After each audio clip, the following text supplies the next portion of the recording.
welcome to Medical Dialogues show. I am Dr. Nandita Mohan, and today I am going to be talking about the human papillomavirus vaccination that we all commonly call it as the HPV vaccine.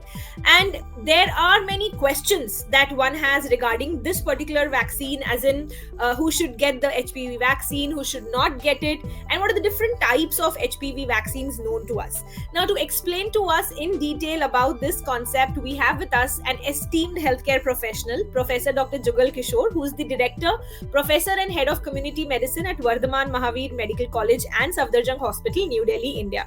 Welcome to Medical Dialogue, sir. We are really happy to have you on board here with us today. Also, I'm very happy.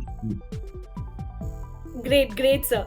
So now that we're talking about the human papilloma virus, there are a few questions that anyone has regarding it.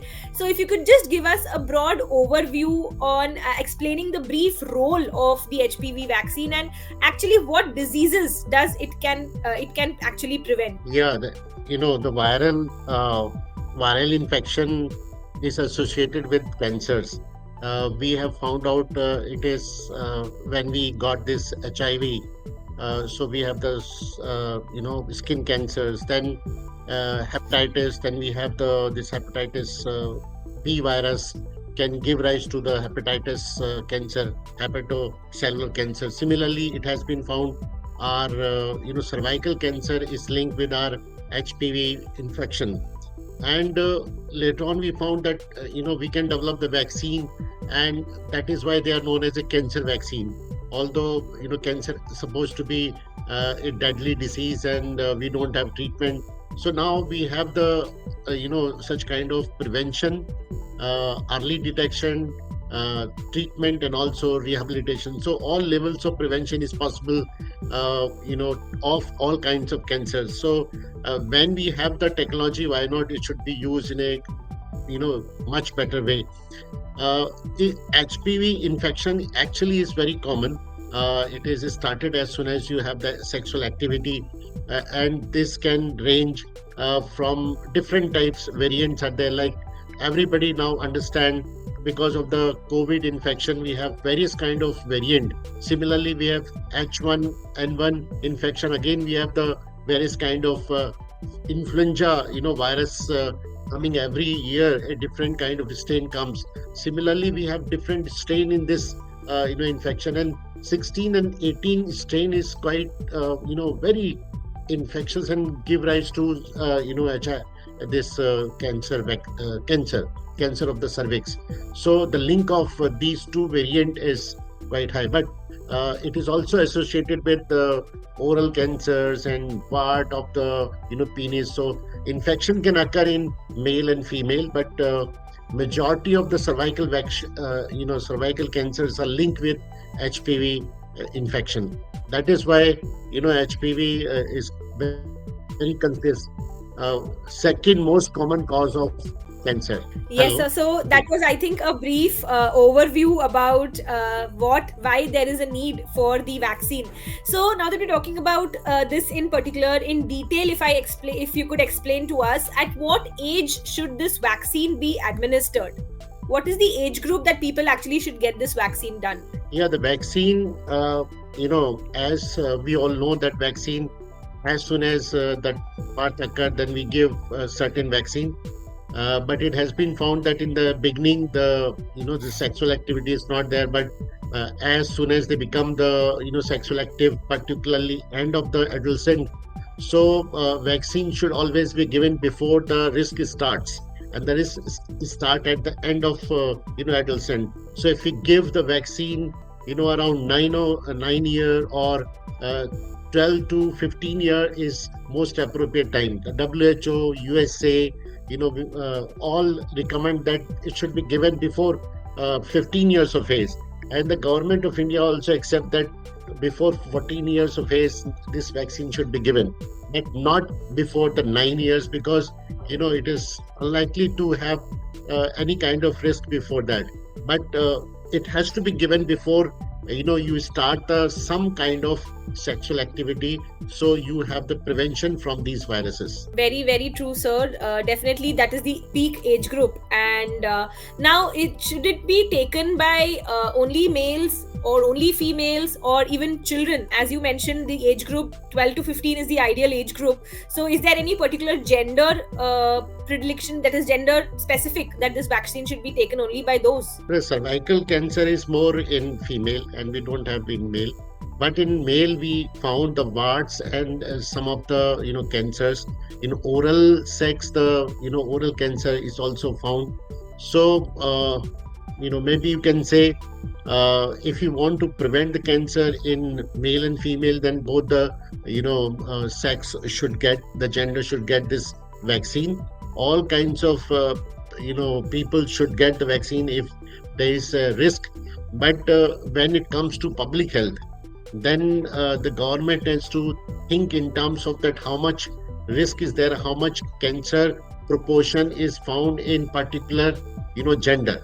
Then we found that the second most common cause of cancers is cervical cancer. So it is better to give in female rather than male.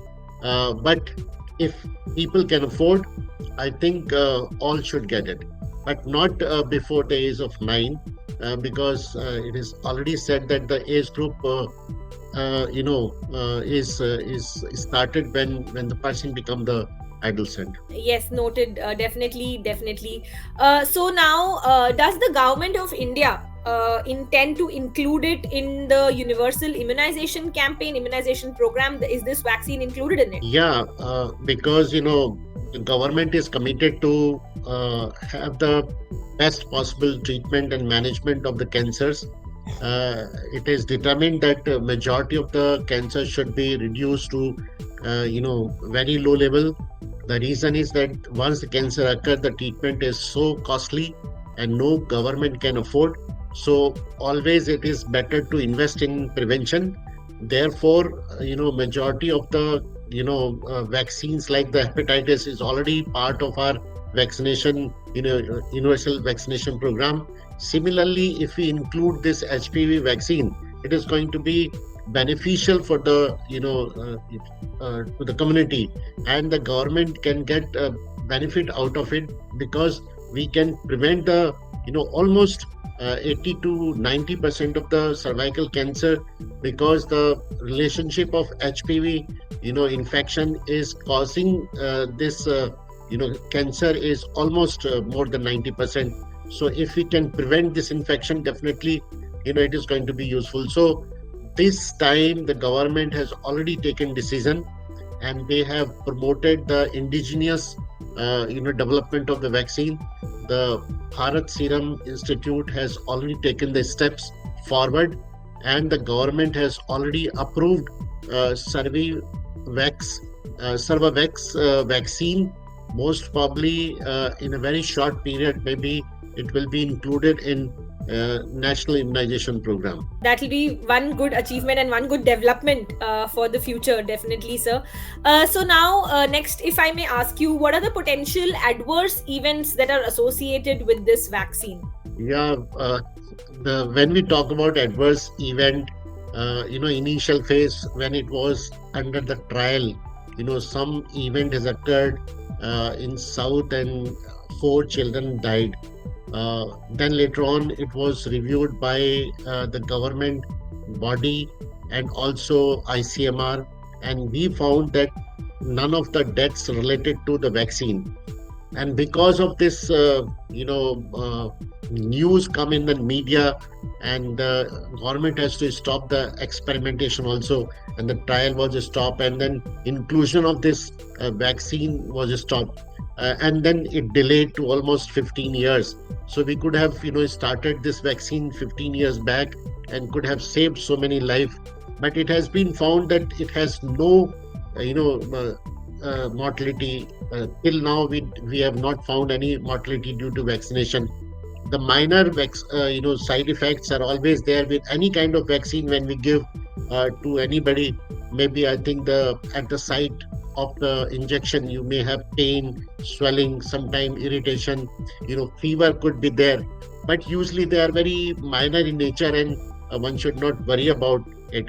The most important part is those people who are having some allergic reaction or known to be, immunosuppressant. in that case, maybe I think it is better not to give. So the guidelines are already given that to whom we have to give this vaccine or not. But definitely, it is very safe, as we have all other safe vaccine.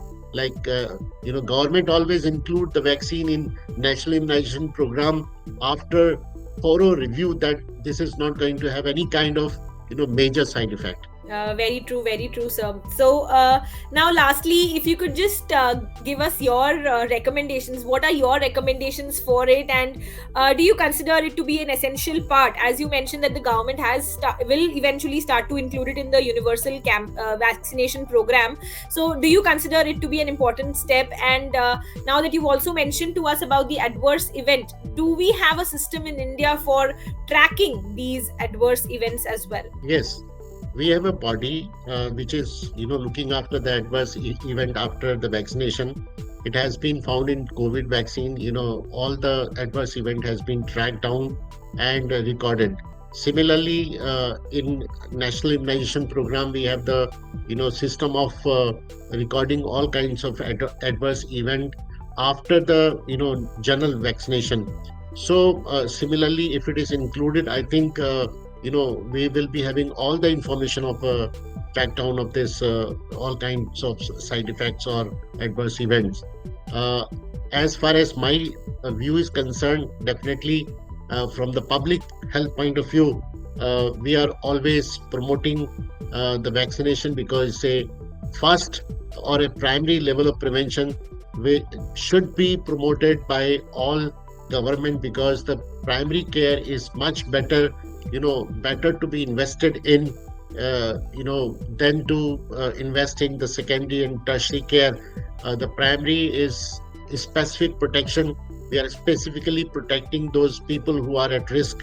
So from our point of view, I think when we have the vaccine, which is safe, which is very effective, even more than 95 and 99% of the efficacy, why not we should use this vaccine as a tool to prevent the infection and leading to the prevention of such kind of cancers, which are very common and very serious in India. So from our side, we have already recommended our Indian Association of Adolescent Health. Through that, we have published a paper on which kind of vaccine should be given to our adolescent group and also adult. Similarly, the Indian Pediatrics has already published their paper and recommended this vaccine. So the professional body is already pro for this vaccination. So we want that it should be immediately become the part of the national immunization program, which is going to be very useful for all our adolescent girls and future future generation, which can have the cancer-free life.